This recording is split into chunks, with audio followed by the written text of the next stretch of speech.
မင်္ဂလာပါခင်ဗျာဆရာကြီးတိတ်ပံမောင်ကရေးသားတော့အင်းဝါလို့အမည်ရတဲ့ဝတ္ထုတိုလေးကိုကျွန်တော်ကိုချွေတာမှဖတ်ကြားတင်ဆက်ပေးမှာဖြစ်ပါတယ်ခင်ဗျာနားဆင်ကြည့်ပါဦးခင်ဗျာအင်းဝါ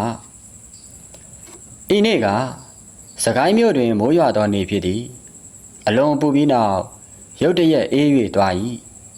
တနင်္လာနေ့ပေသည်မောင်လူအေးကထိုနေ့တွင်ရုံတရမီကိုပြင်းတင်တင်ရှိလာ၏အိမ်တွင်ခအေးကလေးအိတ်နေကိုင်းနေစီးစိမ်ကလေးနှင့်နေလိုတော့လေမနေရ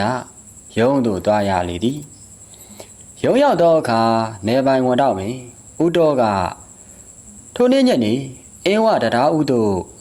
နေလဲသွားရမည်အကြောင်းပြောရာမိမိမှာသူ့လက်အောက်တွင်အလုတ်တင်ကြားနေခိုင်းဖြစ်သောကြောင့်သူနှင့်ထိုနေ့ညနေပင်လိုက်ရန်စီမံ၏ညနေ4 နာရီရုံးမှဆင်း၍လာခဲ့၏အိမ်တို့ရောက်လျင်အစီကံပြင်ဆင်ထားပြီးပစ္စည်းများကိုယထာနှင့်တင်ကနေပိုင်ဝန်တော်မင်းအိမ်သို့ထွက်လာခဲ့လေသည်ထိုအိမ်တို့ရောက်လျင်နေပိုင်၏ဧည့်သည်လင်မယားနှင့်သူတို့၏တာကလေးတယောက်ပါလိုက်မည်ဟုသိရ၏ထိုလင်မယားတို့မှာအသက်အရွယ်အပြင်40ကျော်50နီးပါနေပိုင်ဝန်တော်မင်းလည်းထိုအရွယ်ပင်ထိုသူတို့၏တာကလေးက12နှစ်ခန့်ရှိသေး၏နေပိုင်မင်းအိမ်မှကရိုးစိတ်တို့ထွက်လာကြရာပစ္စည်းတို့မှာလဲတစီတိုက်ကြောခန့်ရှိလဲလဲလိုက်လူတို့ကဧည့်သည်လင်မယားနှင့်တာကလေးဝန်တော်မင်း2ယောက်စရီ2ယောက်အစီခံ4ယောက်အားလုံးပေါင်းလိုက်တော့တပြောတော်ပါပျော်ပွဲစားထွက်သည်နှင့်ဒူလာရှိတော်၏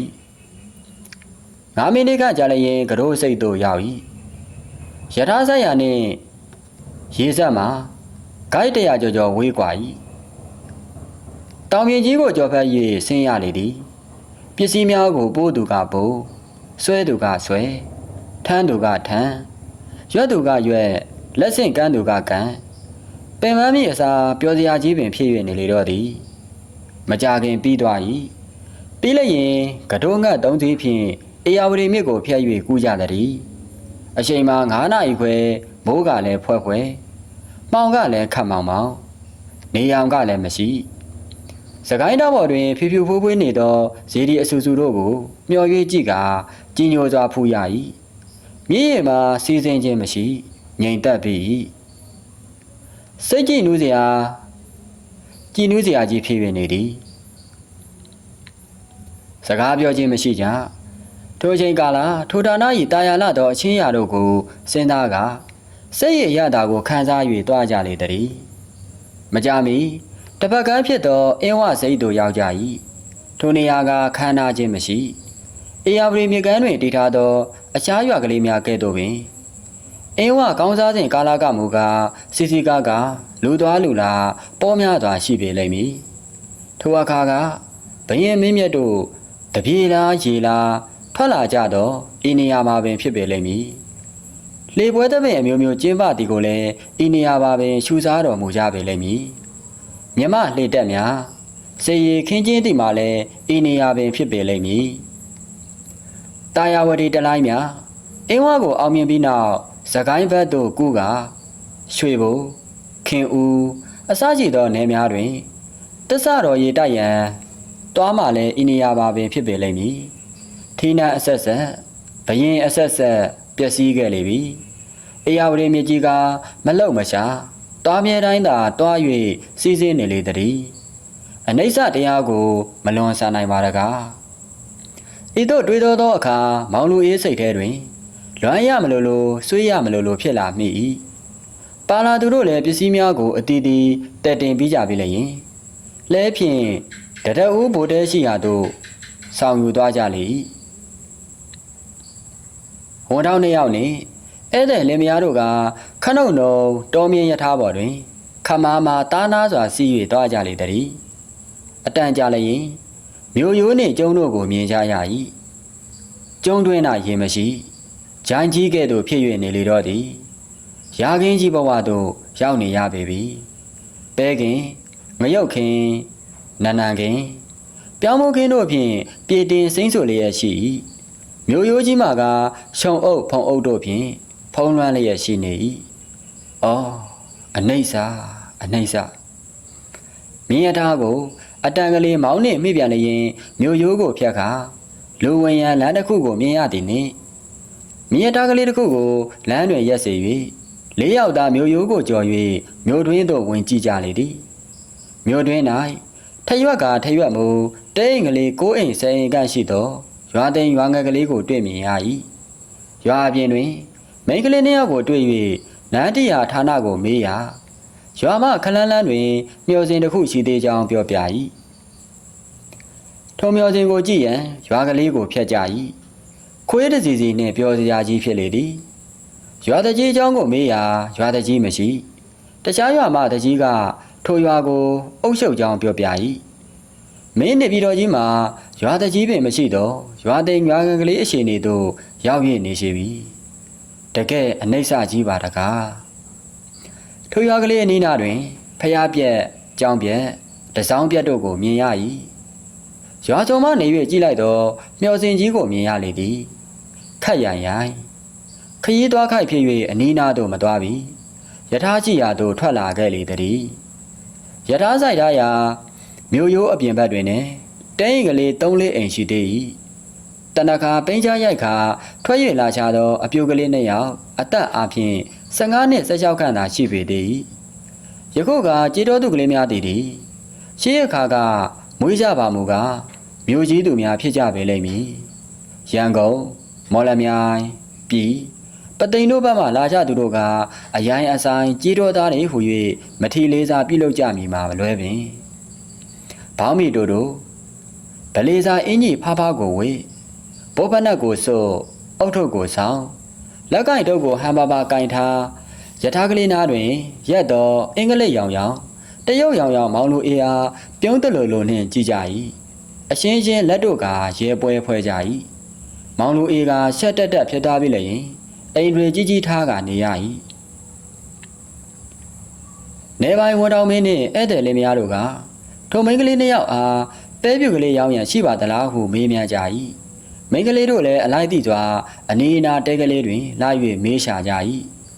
ရောင်းရန်ရှိသောတဲမှပဲတပီကို10ပြားပေး၍ဝယ်ကြ၏30တန်ပြန်အမ်းစရာမရှိဘယ်ရှိနိုင်ပါမလဲ9ချက်တန်အမ်းစရာမရှိတစ်ချက်တန်အမ်းစရာမရှိခတ်တော့တာပဲ9မူပြလည်းအမ်းစရာမရှိပတ်စံရှားတာကိုအခက်နှင့်တွေ့ကြုံနေရရှာ၏နောက်ဆုံး၌မောင်လူအေးဗလေစာအိတ်ကက်အတွင်းမှပဲစစ်30ရ၍ပေးလိုက်ပြီနှင့်တပြိုင်နက်နှစ်ပြားသောပတ်စံကိုအမ်းရန်မတက်နိုင်သောကြောင့်ထိုနှစ်ပြားကိုနိဗ္ဗာန်ပစ္စယောဟောတုဖြစ်ခဲ့ရလေသည်ဝယ်ချမ်းသောကိစ္စပြီးလျင်ယထာကလေးပေါ်သို့4ယောက်သားတက်ကြပြီးလျင်တထဦးဘိုတဲရှိရာသို့ထွက်လာခဲ့ကြ၏မှောင်းနေပြီဘာကိုမှမမြင်ရတခါဖျားပြက်များတရားပြက်များကိုကြော်လွန်၍လာခဲ့ကြလေသည်တနာရီခန့်ကြာတွင်တထဦးဘိုတဲသို့ရောက်ကြလေသည်နေပိုင်ဝန်တောင်မင်းကအင်းဝမြို့တွင်သို့ဝင်ကြည့်ခြင်းသည်ပြောသောကြောင့်နောက်တနေ့ညနေခင်းမော်တော်ကားကြီးနှင့်တကြီးမင်းပေါက်၍လာလေသည်4ယောက်သားမော်တော်ကားပေါ်သို့တက်ကြ၏ထိုမော်တော်ကားပေသည်မော်တော်ကားပေါ်ကားစားကရောက်လာသောမော်တော်ကားဖြင့်ဟန်တူ၏နံပါတ်က1000ကျော်မြသာဖြစ်လေသည်ဇရာဒုံဗလာအရွယ်သို့ရောက်နေပြီဖြစ်သောကြောင့်ငယ်ရုပ်ပင်မပေါ်တော့ကိုတော်တစ်ခုလုံးပိန်သည့်နေရာကပိန်ရိုင်သည့်နေရာကရိုင်ကျိုးသည့်နေရာကကျိုးပဲ့သည့်နေရာကပဲ့တကယ်ကားဟောင်းကြီးဖြစ်လေသည်ဆက်ကိုနှိုး၍ထွက်သွားပြန်ပါသည်တကြုံတကြက်ကြက်နှင့်တလန်းလုံးမိတန်း၍သွား၏ရင်းအစွမ်းကလှဲနှင့်တာရှိ၏မော်တော်ကားရှားသောဌာနဖြစ်သောကြောင့်ထိုကားဝကြီးကိုပင်ခလေးများမြင်ကြလျင်အထူးအဆန်းလောက်ခါဝိုင်းအုံ၍ကြည့်ကြပြေးလိုက်သူကပြေးလိုက်ခေါ်ပြသူကခေါ်ပြပျော်စရာတကယ်ပျော်စရာကြီးဖြစ်လေသည်လဲနီနာဖြတ်သွားကြပြန်လျင်လဲနွားများကလန့်ရှာကြမော်တော်ကားပေါ်တွင်လိုက်ပါသွားတော့သူတို့မှလည်းအိမ်တွေရအေယာမှစီးစိမ်ခြင်းတထေးတို့ကိုပင်ဂုံပြန်ခြင်းသောစိတ်များပေါ်ပေါက်၍လာကြ၏တို့နှင့်ပင်အင်းဝါသို့ရောက်ကြလေသည်ရောက်လျင်4ယောက်သားမော်တော်ကားမဟာဖြင့်ပျော်ပါစွာမြို့ရိုးကြီးကိုကြော်ကတက်ကြ၏ရှေးဆက်ဆက်က ဟောတို့ရင်တို့လဲယထာမင်းများစင်များဖြင့်ဝင်ကြထွက်ကြလေသည်ယခုငါတို့ကမော်တော်ကားပြက်ဖြင့်တွတ်တွတ်ကြီးမြို့အတွင်းသို့ဝင်ကြလေသည်ဟူ၍ကိုစီကိုငါတွေးကြည့်လျက်ရှိနေကြကုန်၏မကြမီအုတ်ချောင်းဖြူဖြူကြီးတို့ရောက်ကြ၏အတွင်းသို့ဝင်ကြည့်ကြကြီးကလည်းကြီးခိုင်ကလည်းခိုင်ခန့်ကလည်းခန့်အင်မတန်ကြောင်းကြီးဖြစ်လေသည်ပျက်စီးရွရင်းခြင်းမရှိတကတိခိုင်ခန့်လျက်ပင်ကျောင်းနိုင်ဘုံကြီးကဗလာလင်းတို့လင်းဝတ်တို့၏ကိန်းအောင်ရာဌာနကြီးဖြစ်လျက်နေရှိပြီလင်းတို့၏အနံဆိုးကြောင့်နန်းနန်းဆော်ဆော်ရှိလာသည်ကျောင်းအောင်ကျောင်းပြင်ပြဲပြဲစင်အောင်ဝင်လို့ဝင်ထွက်လို့ထွက်တက်လို့တက်ဆင်းလို့ဆင်းခပ်ပြင်းပြင်းပင်လှမ်းခဲ့ကြလေသည်ထို့နောက်အနီးနားတွင်ရှိသောဇရက်ကျောင်းဖျားတစောင်းများတို့လည်းလှက်ပတ်ကြည့်ရှုကြဖူးမြော်ကြနှင့်တော်တော်ပင်အချိန်နှောင်းခဲ့ကြလေသည်ရှုံကွယ်နေသောဖျားလည်းရှိနွယ်ပတ်နေသောဖျားတို့လည်းမရှာပြပြားနေသည်တို့ကလည်းအထွေထွေရေးတွက်၍ပင်မကုန်နိုင်ထွက်လာခဲ့ကြပြန်၏ရခင်မဲနူး၏အုတ်ချောင်းကြီးရှိမနီမဝေးတွင်ဆရာရွတ်သက်တံကိုအထိမ့်မှတ်ပြုကာစိုက်ထူထားသောကြောက်တုံးကြီးကိုမြင်၍ရှံတွင်းဝင်ကကြည့်ကြသည်ထိုနေရာကအင်းဝလက်မရွတ်ထောင်နေရသည်မြန်မာနှင့်အင်္ဂလိပ်တို့ပထမစစ်ဖြစ်ကြရာဆရာ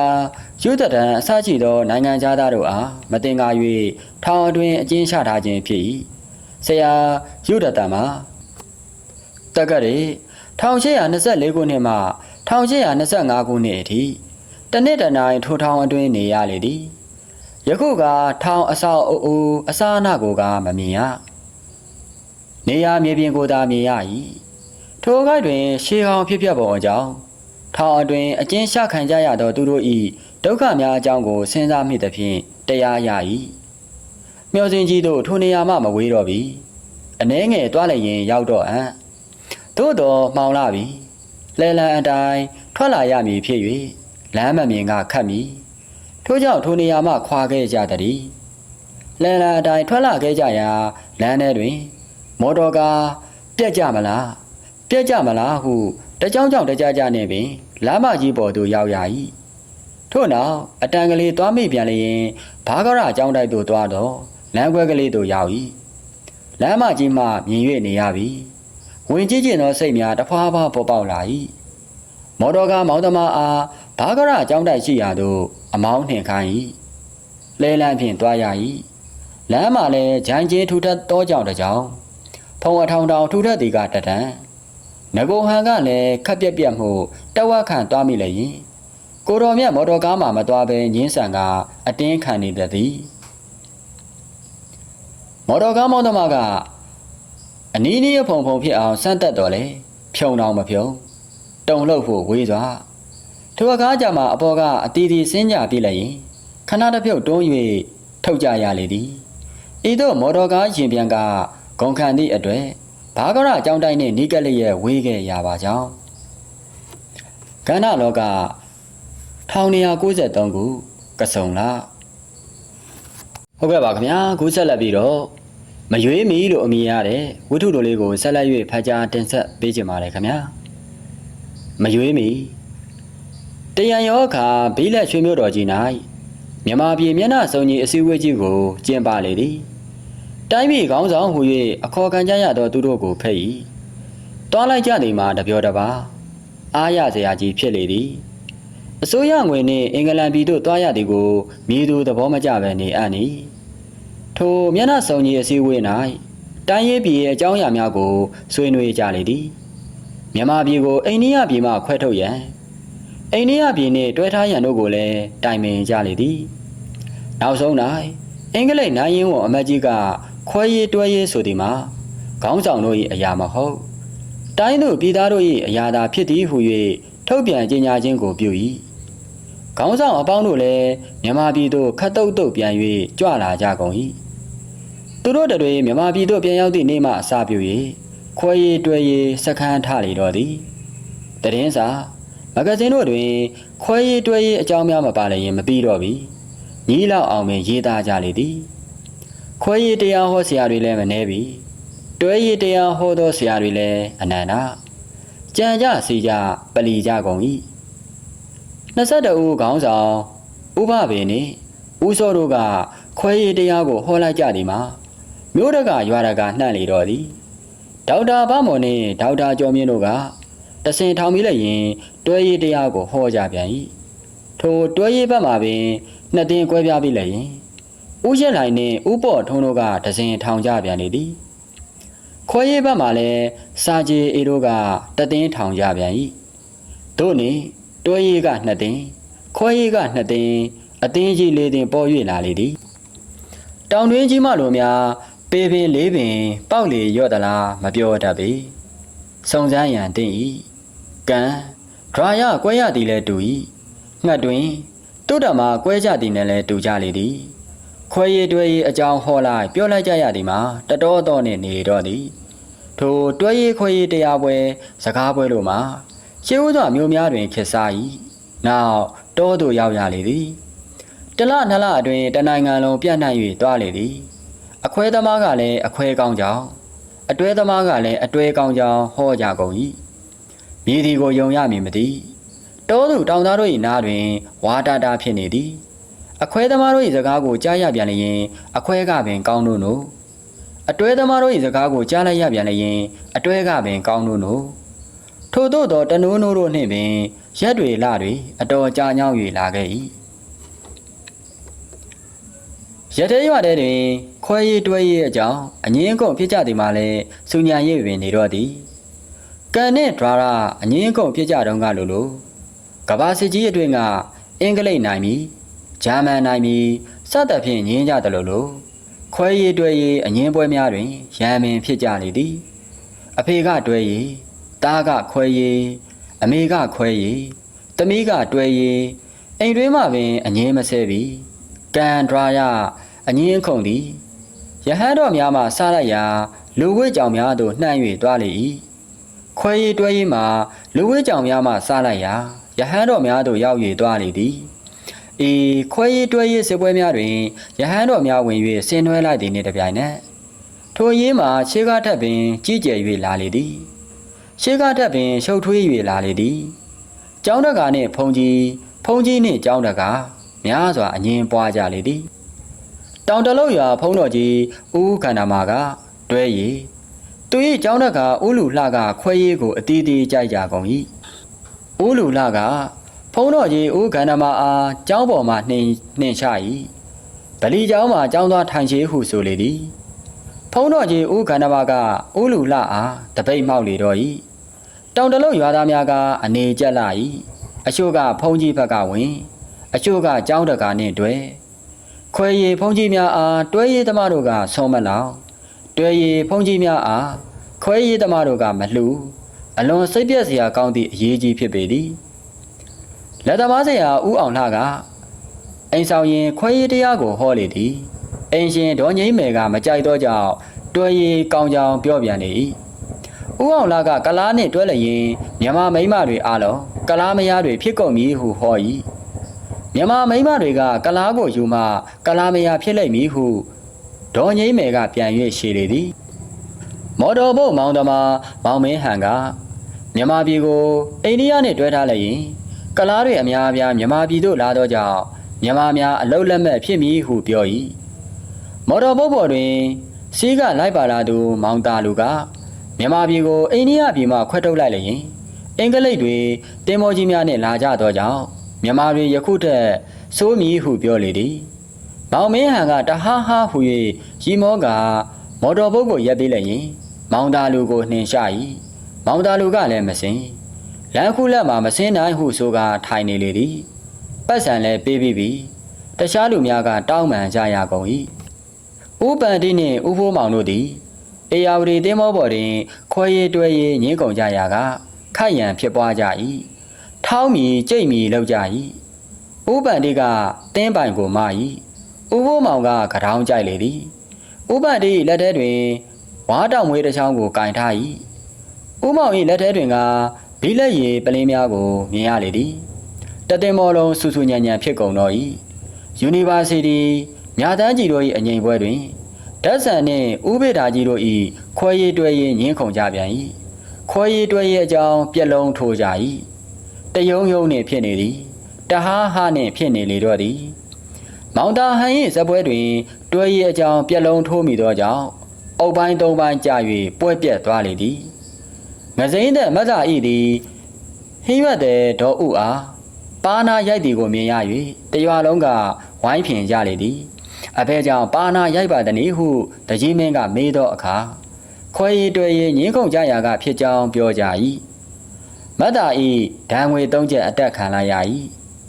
ကာကာကလေးဆိုင်တွင်လူပြိုကောင်မောင်ပန်းအောင်တို့လူစုတွဲရည်စကားတွေကိုပြောပြလျင်လက်ဖက်၍အကျွေးဝယ်တောက်ကြလေသည်ခမရကာကာကလေးမှာအကျွေးကြလုံး၍ဆိုင်ကိုပိတ်ထားရမလားဖြစ်၏တနေ့ကရွှေမျက်မှန်နှင့်ကိုတော်တစ်ပါးသည်ကာကာကလေးဆိုင်တွင်ကော်ဖီတောက်ရင်းတွဲရည်တရားကိုဟောကြားနေလေသည်ကျုံတနေ့ရွာသို့တွဲရည်တရားဟောဆရာများရောက်လာကြ၏သူတို့၏တရားပွဲသို့တွားကြသောသူတွေမှမနှဲပေပြန်လာကြသောအခါရွာသားအချို့ကခွဲလိုက်လျင်ရှမောင်တပင်လျင်အခွန်တပယ်ကောက်မာကိုစိုးသည်ဟုညည်းကြလေသည်စိန်ကောင်းမောင်သားလှကဒါဖြင့်ဘသူရှမောင်ဆိုင်မှာတော့ဟုမေးလေ၏တကြီးမင်းကအခွဲသမားလိုအတွဲသမားလိုအနေရကြလာ၏မကြမီကအတွဲသမားတွေတရက်ပင်ရွာသို့တရားဟောရန်လာကြရာခဲနှင့်အပေါက်ခံကြရ၏ဟုကြားရ၏မောင်အောင်ဆန်တို့လူတိုက်ကိုငွေ30ပေးလိုက်မှအေးသွားလေတော့၏မောင်အောင်ဆန်တို့လူစုတွဲရည်ဘက်ပါတော့မည်ဟုဆုံးဖြတ်ချက်ချလိုက်လေသည်လဲသမားမောင်အောင်ဖြိုးတို့လူစုရှစ်တီးတိုက်တွင်ငွေသွားချေးရာတွဲရည်ဘက်မဲထဲမှရှေးမည်ဟုပြောသောကြောင့်ရန်ဖြစ်ပြီးပြန်လာကြ၏မောင်နီတာတယောက်သာတွဲရည်ဘက်မဲပေးမည်ဟုဝန်ခံသောကြောင့်ငွေ100ရခဲ့လေသည်သူတနေ့ကလှဲကျိုးရတွင်ဖုံးတော်ကြီးဦးကွီးစရကမိမိတပည့်သားများအားတွဲရည်ဘက်မဲပြားထက်ရန်တက်စာရည်တိုက်၏ဖုံးတော်ကြီးကိုကြောက်သောကြောင့်တောက်ခဲကြရလေသည်တရွာလုံးစုနေလေပြီထိုတွဲရည်ခွဲရည်ပေါ်လာခဲ့သည်မှာမြမပြည်တွင်အတော်ပင်ရှုပ်ပွေ၍သွားလေသည်ရန်သူမဖြစ်တင်မဲ့ဖြစ်ကြ၏စကားမများတင်မဲ့များကြ၏အငင်းမပွားတင်မဲ့ပွားကြ၏အမှုမရောက်တင်မဲ့ရောက်ကြ၏အဖေကြောင့်ဤသို့ပြုလုပ်ကြသည်မသည်အေးစစ်စစ်ခွဲလိုက်လျင်ညီမျှကောင်းမည်နီနေပိုင်မောင်လူအေးကမိမိနယ်တွင်မိသည့်ရက်တွင်ခိုက်ရန်ဖြစ်ပွားမည်နီမိသည့်နေရာတွင်အကြီးအကျယ်အထီးကယုံဖြစ်မည်နီဟူ၍တာလျင်နားဆွင့်ကနားထောင်နေရလေ၏မိမိကဆိုးရအမှုတန်းဖြစ်သောကြောင့်အာဇေးမိလျက်နေတော့၏ခွဲရည်ဘက်မပါရတွဲရည်ဘက်ကိုလည်းမပါရခွဲရည်ကိုလည်းအာမပေးနိုင်တွဲရည်ကိုလည်းအာမပေးနိုင်သို့တော်စိတ်ထဲ၌မူကားခွဲရည်ဘက်ကိုစိတ်တန်သည်မှန်၏စိတ်ထဲ၌ခွဲရည်တွဲရည်ဘက်ပါသည်ကိုကအစိုးရမင်းကပိတ်ပင်ခြင်းမပြုအစိုးရမင်း၏အပြစ်လွတ်ယုံစိတ်ထဲတွင်သာခွဲရည်ဘက်ပါနေလေသည်သို့တော်နှုတ်ကမူကားမှား၍မထွက်မီတွဲရည်သမားတို့ဟောသမျှကိုလည်းနားထောင်၏ခွဲရည်သမားတို့ဟောသမျှကိုလည်းနားထောင်လေသည်ထိုခွဲရည်တွဲရည်တွင်ဝင်ဆွတ်ဖက်ခြင်းမပြုတော့လေရင်းရည်တို့နှင့်ပတ်သက်၍ဆောင်ရွက်ရသည်မှာလည်းအားလာသည်မရှိရွေးကောက်ပွဲကိုမကျင်းပမီ4-5ရက်ကပင်ရွေးကောက်ပွဲကျင်းပရာနေရာများကိုစီမံရ၏ရွေးကောက်ပွဲတွင်ကြီးကြပ်မည့်သူများကိုနေရာချရ၏အင်္ဂလိပ်တက္ကရာ1932ခုနိုဝင်ဘာလ9ရက်နေ့12နာရီအချိန်တွင်ရွေးကောက်ပွဲတွင်ကြီးကြပ်ရမည့်သူများမြို့ပရုံးတွင်စုဝေးကြလေသည်မြို့ပိုင်ပင်ဥပလိုင်ကမောင်လူအေးထက်ပင်အလုံးများသေး၏ရွေးကောက်ပွဲတွင်လိုက်နာရန်စည်းကမ်းချက်များကိုရှင်းလင်း၍ပြရရှာလေသည်ရာဘတ်ကြီးဥပတော်လေဥပလိုင်ရှင်းလင်း၍ပြနေသည်ကိုမကျေနပ်အထက်ထက်ရှင်းလင်းပါဟုကျေလောင်စွာပြော၏ဘိုက်ကပူရသည့်အထက်တွင်သူ့အတန်ကလည်းနားကွဲလူမတက်ကျဲလေသည်မြေသူသည်သူ့အားမကြောက်ဘဲနေအံ့၏ဟိုမေးဒီမင်းနှင့်သာနေရလေတော့သည်ရေမျိုးရရှိဥပမောင်ကဥပလိုင်ရှင်းလင်း၍ပြနေသည်ကိုနားမထောင်နိုင်မိမိအတွက်ယူရန်ရှိသောမဲဆက်ခုများကိုသာလျင်ကြကြနာနာရေတွက်၍နေ၏မဲပြားသုံးပြားလိုနေသေးသည်ဟုဆိုလေသည်မြို့ပိုင်ဥပလိုင်မှလည်းရှင်းလင်း၍ကောင်းတော့ပင်ပညာအုပ်ဦးတင်မောင်ကမဲဆက်ခုများကိုလည်းမရေတွက်မြို့ပိုင်မင်းရှင်းလင်း၍ပြနေသည်ကိုလည်းနားမထောင်တလဲထိုင်ပေါ်တွင်အိတ်ငိုက်လျက်နေလေသည် နေပိုင်ရုံးစရီမောင်ဖြန်စိန်နှင့်မောင်ပါကုန်းတို့ကမောင်လူအေးအနားတွင်မဲဆက်ခုများကိုရေတွက်ရနေကြလေသည်ဒီလေမောင်ပါဆန်းနှင့်မြေစရင်အင်စပက်တော်ဦးဖိုးယုံတို့မှာဥပလိုင်းဖက်ပြရှင်းပြနေသောစီကံများကိုနားမလည်နိုင်ကြသဖြင့်ခေါင်းကိုကုတ်နေကြကုန်၏ဒုတိယမြို့ပိုင်ဦးလူခင်ကမိမိစရေးများနှင့်အတူမဲဆက်ခုများကိုရေတွက်နေလေသည်စီကံချက်များကိုရှင်းလင်း၍ပြီးလျင်မဲပုံများကိုဥပလိုင်းကထုတ်၍ပေးလေသည်တယောက်လည်းရင်ရှောက်လုံးကြဖြစ်၏ကရင်အတွက်3လုံးမြန်မာအတွက်3လုံးဖြစ်လေသည်မဲပုံများကိုရသောအခါအရာရှိတက်တိုက်မှာတငင်းကြီးတညူညူနှင့်မြို့ပိုင်မင်းရုံးမှထွက်ခွာလာကြလေသည်တိတ်ပံမောင်က1294ခု$2ဟုတ်ကဲ့ပါခင်ဗျာဆရာကြီးတိတ်ပံမောင်ကရေးသားတော့အင်းဝါလို့အမည်ရတဲ့ဝိထုတို့လေးနဲ့မရွေးမီလို့အမည်ရတဲ့ဝိထုတို့လေးနှစ်ပုဒ်ကိုဖတ်ကြားတင်ဆက်ပေးခဲ့ခြင်းပဲဖြစ်ပါတယ်ခင်ဗျာဒီနေ့မှာအချိန်ပေးပြီးဝင်ရောက်နားဆင်အားဖြည့်ပေးခဲ့ကြတယ်ကျွန်တော်တို့ရဲ့ညီကိုမောင်တို့မှတဦးတယောက်ချင်းစီတိုင်းကိုကျေးဇူးအထူးပင်တင်ရှိပါတယ်ခင်ဗျာကျွန်တော်တို့ရဲ့ညီကိုမောင်တို့မှများအားလုံးကိုယ်စိတ်နှပါချွင်လန်းချမ်းမြေ့ကြပါစေခင်ဗျာ